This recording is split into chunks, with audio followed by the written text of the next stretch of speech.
Hi, my name is Worsham. I'm an automation engineer here at Natech Plastics. So what that means is my job is to improve Natech Plastics' overall efficiency by means of robotics, automation, mechanical and electrical design. One cool project that I've been working on recently is to try and reduce the manual labor or extensive manual labor on the production floor by means of reducing the amount of degating overall. And what that is a lot of the plastic parts that we mold have runners attached to them, and sometimes these runners are a little hard, or with large cavitation molds, there's just a lot of them. And for ones that aren't automatically ripped off when the part is finished, somebody has to take a nipper and cut it.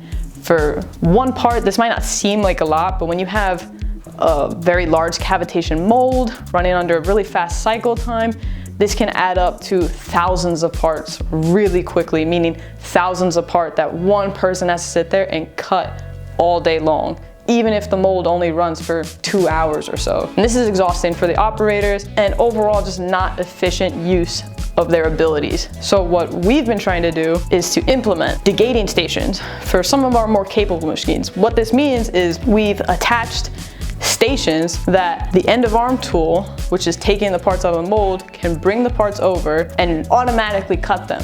That way an operator doesn't actually have to do anything in terms of degating.